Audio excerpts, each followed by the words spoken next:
नमस्कार। ज्योतिष शास्त्र में श्रद्धा और विश्वास रखने वाले सभी जातकों का पारलौकिक जगत चैनल में बहुत बहुत स्वागत है।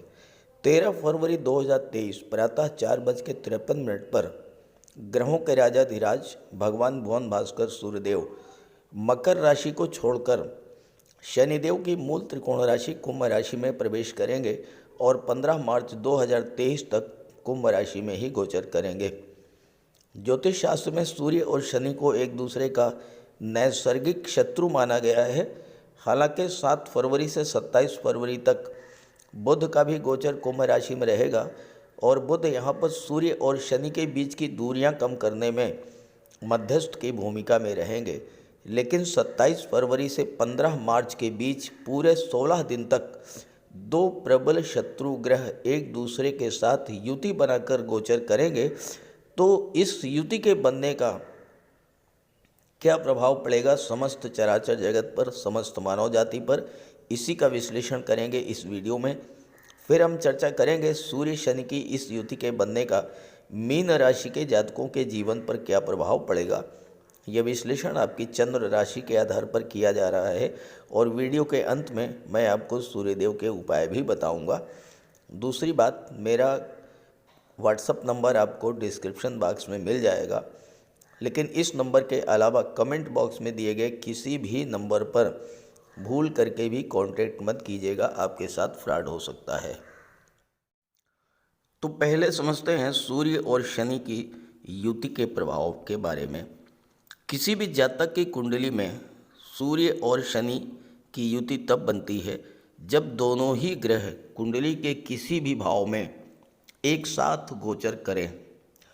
ज्योतिष शास्त्र में इस तरह का संबंध, इस तरह की युति, दो ग्रहों का योग अत्यंत श्रेष्ठ और शुभ फल देने वाला होता है अगर दोनों ग्रह एक दूसरे के मित्र हों। लेकिन यही ग्रहों की युति अशुभ फल देने वाली हो जाती है अगर युति बनाने वाले ग्रह एक दूसरे के शत्रु हों। अब यहाँ पर सूर्य और शनि ज्योतिष शास्त्र में एक दूसरे के प्रबल शत्रु माने जाते हैं, नैसर्गिक रूप से शत्रु हैं। चूँकि सूर्य पिता के कारक हैं, मान सम्मान के कारक हैं, तो शनि और सूर्य की युति बनने पर पिता और पुत्र के बीच में मतभेद की स्थिति बना देता है, या फिर पुत्र को पिता का साथ नहीं मिल पाता, या फिर कार्यस्थल पर बॉस या सीनियर से भी वैचारिक मतभेद होता है, परिवार में भी वैचारिक मतभेद और स्वास्थ्य में कमी, आर्थिक मामलों में भी उतार चढ़ाव देखने को मिलता है और मान सम्मान में भी कमी हो सकती है। लेकिन ऐसा नहीं है कि सूर्य और शनि की युति सर्वथा अशुभ फलदायी ही होती है। सूर्य और शनि की युति राजयोग कारक भी होती है।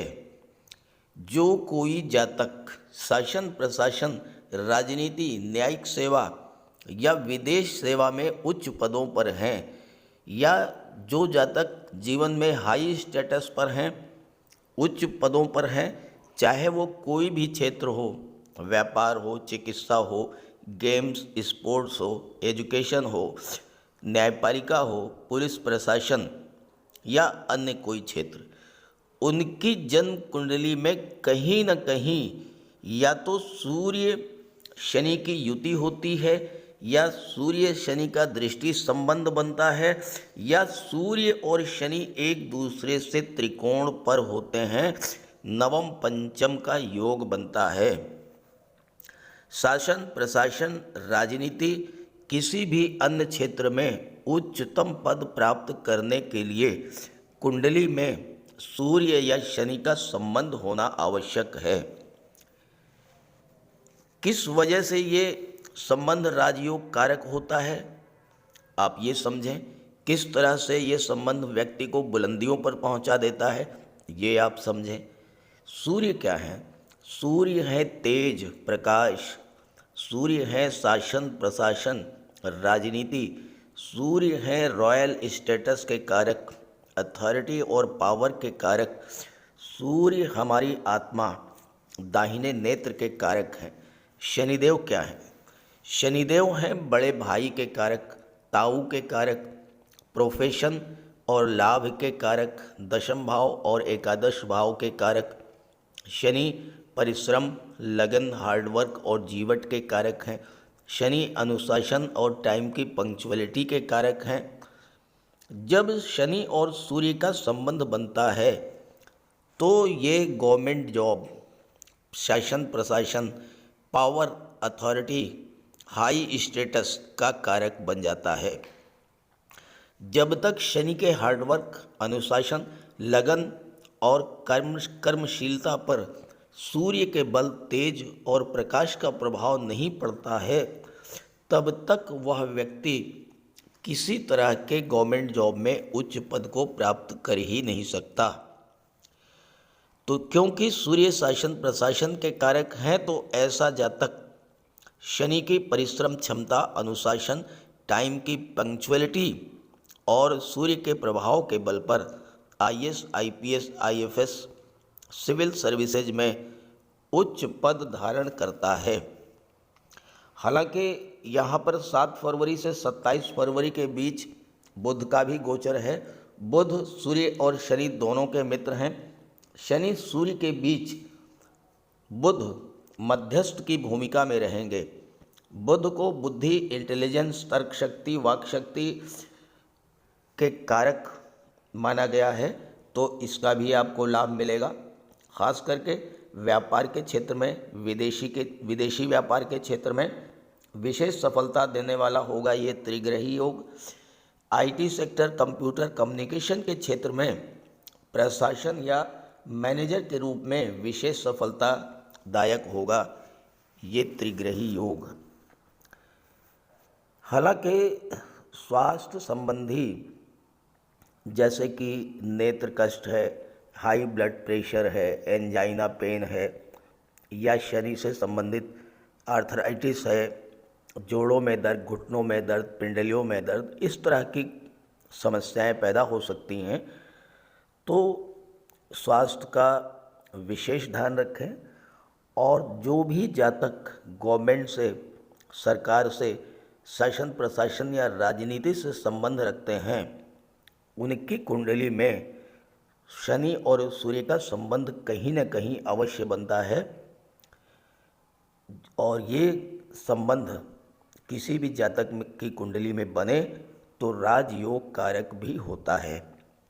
अब बात करते हैं अलग अलग राशियों पर सूर्य शनि युति का क्या प्रभाव पड़ेगा। तो ये है मीन राशि के जातकों की कुंडली। सूर्य का गोचर कुंडली के 12वें भाव में, और यहाँ पर शनि भी हैं। सूर्य शनि की युति बनेगी। 7 फरवरी से 27 फरवरी तक यहाँ बुध भी रहेंगे। सूर्य, बुध और शनि का त्रिग्रही योग भी बनेगा 27 फरवरी तक। अब यहाँ पर 12वें भाव में सूर्य और शनि की युति बन रही है, तो मीन राशि के जातकों को 13 फरवरी से 15 मार्च के बीच विशेष सावधानी बरतनी होगी, क्योंकि सूर्य का गोचर 12वें भाव में अच्छा नहीं माना जाता और शनि 12वें भाव में, चूँकि शनि रोग के कारक हैं, 12वां भाव अस्पताल का है, तो शनिजन्य रोगों से या सूर्य से संबंधित रोगों से आपको पीड़ित होने की संभावनाएं बनती हैं। नेत्र कष्ट, आर्थराइटिस, जोड़ों में दर्द, heart problems, high blood pressure, angina pain या फिर जॉइंट पेन संबंधी समस्याएं, घुटनों में दर्द, इस तरह की चीज़ें आपके जीवन में आ सकती हैं। अस्पताल का खर्चा बढ़ सकता है। 12वां भाव न्यायपालिका, कोर्ट कचहरी का भी है, और यहाँ पर हो सकता है कि किसी तरह का कोई कोर्ट कचहरी का मैटर भी आपके जीवन में आ जाए। लेकिन ऐसा नहीं है कि सब कुछ नेगेटिव ही है। हालांकि खर्चे बढ़ेंगे, चूँकि 12वां भाव खर्चों का भी होता है। 12वां भाव व्यय भाव होता है, अलगाव का होता है, दूरी का होता है और विदेश का होता है। शनि भी कार्यों की गति मंद करने वाले ग्रह हैं। लेकिन यही शनि 12वें भाव में विपरीत राजयोग भी बना रहे हैं। देखिए, विपरीत राजयोग कब बनता है? जब कुंडली के छठे, 8वें और 12वें भाव का स्वामी छठे, 8वें और 12वें भाव में भी गोचर करे। अब यहाँ ध्यान देने की बात है कि सूर्य भी विपरीत राजयोग बना रहे हैं। सूर्य छठे भाव के स्वामी होकर 12वें में गोचर कर रहे हैं, शनि 12वें के स्वामी होकर 12वें में गोचर कर रहे हैं। तो सूर्य और शनि दोनों ही विपरीत राजयोग का निर्माण कर रहे हैं। डबल विपरीत राजयोग आपकी कुंडली में बन रहा है।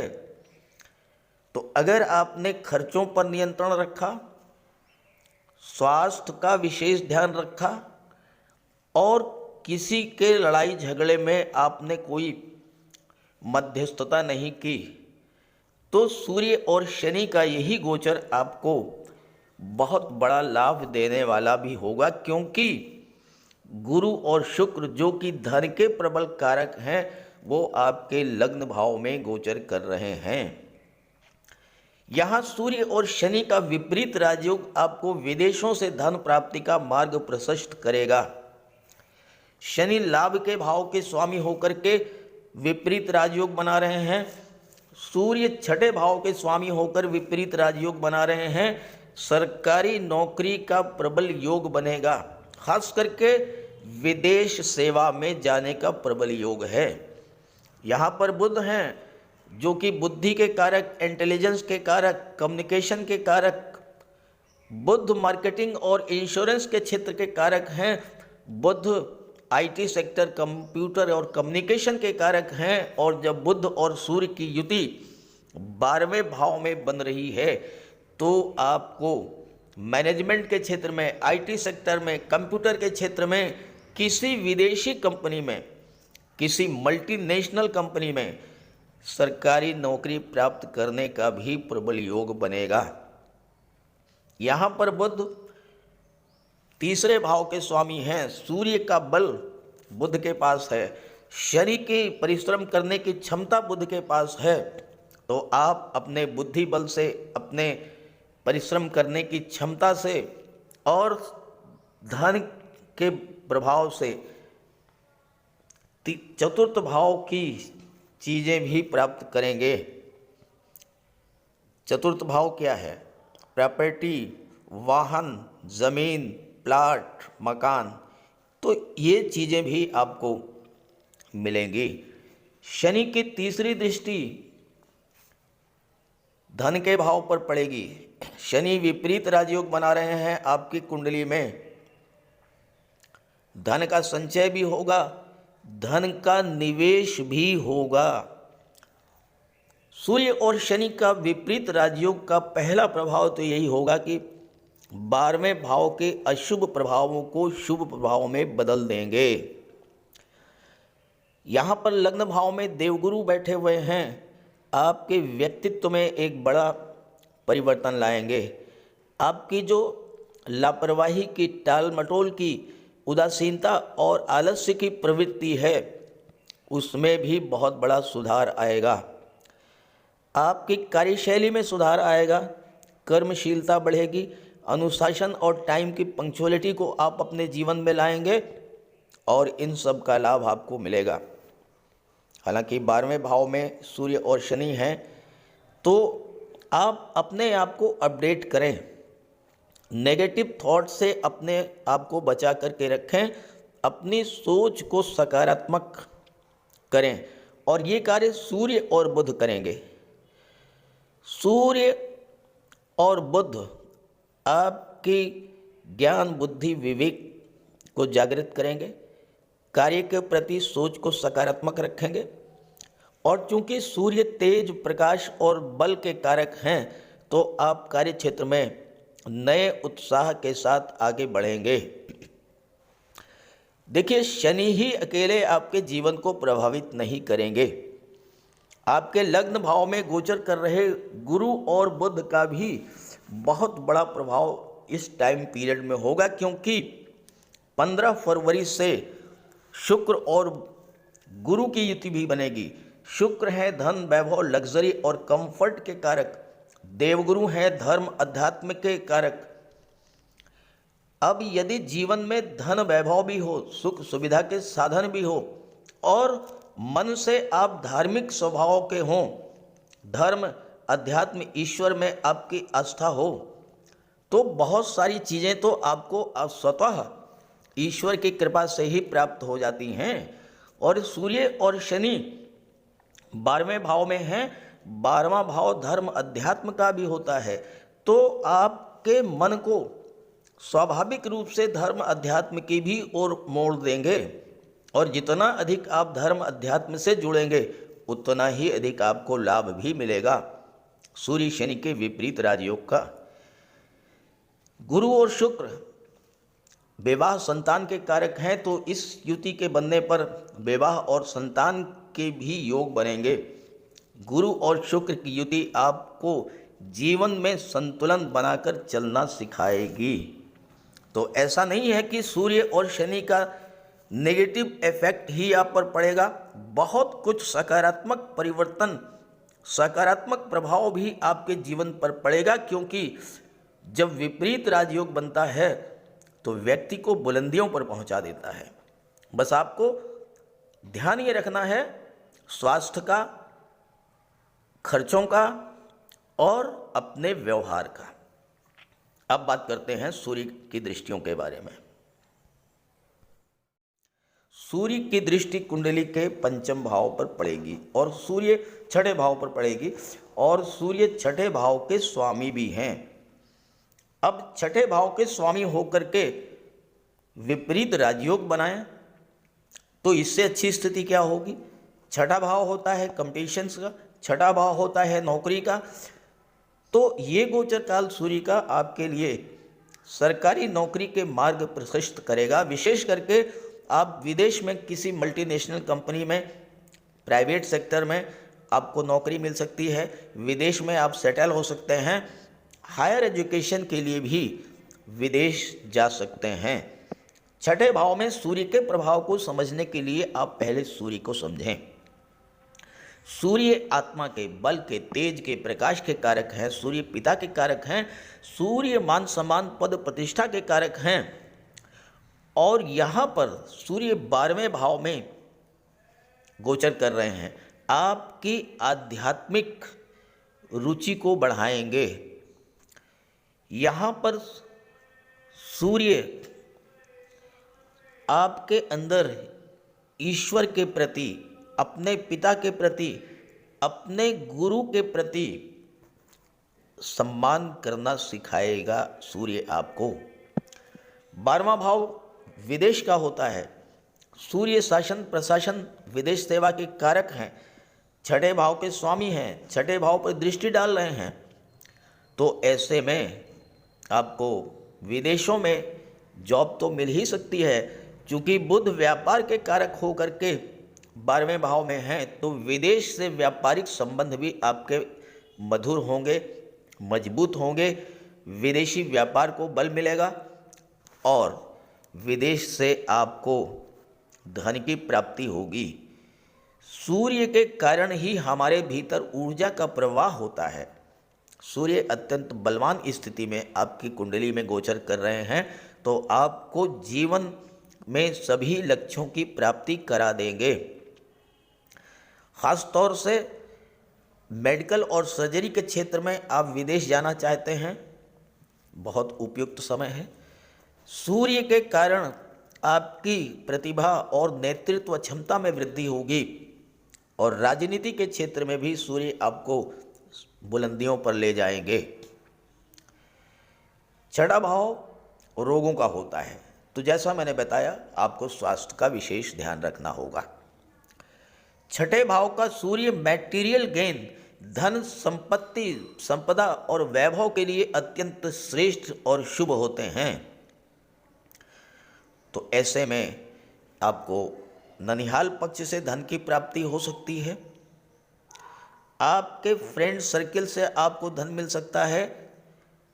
यहाँ तक कि ऐसी स्थिति बन सकती है कि आपके शत्रुओं से भी आपको धन की प्राप्ति हो जाए।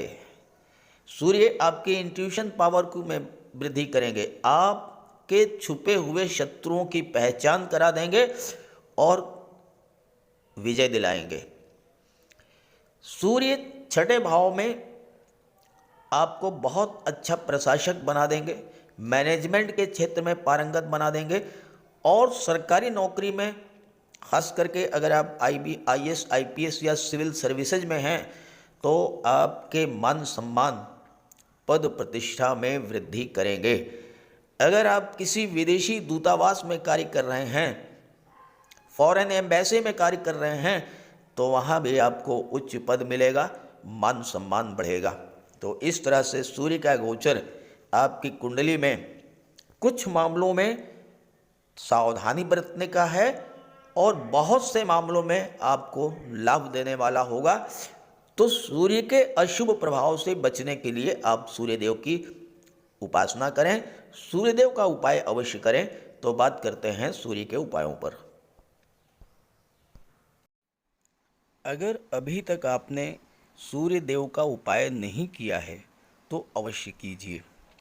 सूर्यदेव की आराधना करें। खास करके छात्रों को या जो कॉम्पिटिटिव एग्ज़ाम्स की तैयारी कर रहे हैं उन्हें तो सूर्य के उपाय अवश्य करने चाहिए। सूर्य आत्मा के कारक हैं। इस पृथ्वी पर सूर्य के कारण ही जीवन है और सूर्य की ही ऊर्जा, प्रकाश और ऊष्मा से हम कार्य करने में सक्षम होते हैं। सूर्यदेव की आराधना करेंगे, आत्मा को बल मिलेगा, आत्मविश्वास में वृद्धि होगी, कार्य करने की ऊर्जा प्राप्त होगी, जीवन में रोशनी आएगी, भाग्य चमक जाएगा और फिर आप सफलता की सीढ़ियां चढ़ते चले जाएंगे।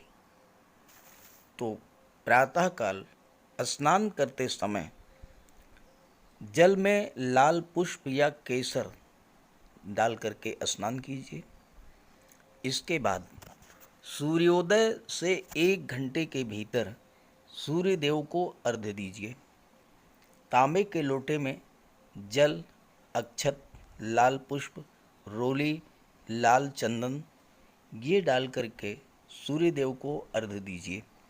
ध्यान रखें कि सूर्यदेव को अर्घ्य 3 बार में देना है। 1 लोटे जल को आपको 3 बार में अर्घ्य देना है और साथ ही साथ इस बात का ध्यान रखना है कि जो जल है वो आपके पैरों पर ना गिरे। इसके बाद गायत्री मंत्र का जाप करें, आदित्य हृदय स्तोत्र का पाठ करें। छात्रों को तो सूर्य का ये उपाय नियमित रूप से करना चाहिए क्योंकि सूर्य ही सरकारी नौकरी के कारक हैं और आज के युग में हर छात्र का सपना होता है कि वो IAS बने, IPS बने या शासन प्रशासन में उच्च पदस्थ अधिकारी बने और सूर्य इन सब के कारक होते हैं। सूर्य पिता के कारक हैं। पिता का सम्मान कीजिए, उनकी सेवा कीजिए, उनके मार्गदर्शन में आगे बढ़िए।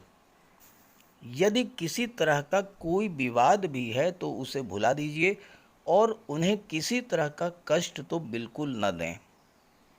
इससे सूर्यदेव को बल मिलेगा। सूर्यदेव को बल प्राप्त हो इसके लिए रविवार को नमक का सेवन न करें। दलिया, दूध, दही, गुड़, गेहूं की रोटी इन सब का प्रयोग करें। रविवार के दिन सूर्यदेव को अर्घ्य देने के बाद एक तांबे की अंगूठी या तांबे का छल्ला ये धारण करें और जितनी आपकी क्षमता या सामर्थ्य हो यथाशक्ति लाल वस्त्र, गुड़, गेहूं, मसूर की दाल या तांबे का दान करें। गौ माता की सेवा करें, उन्हें रोटी दें, चींटियों को चीनी दें, मछलियों को आटे की गोली खिलाएं। ध्यान रखें कि जो भी उपाय करें यो पूरे मन से करें। उपाय करते समय सूर्यदेव का ध्यान करें और साथ ही साथ अहंकार, और क्रोध, इनसे दूर रहें।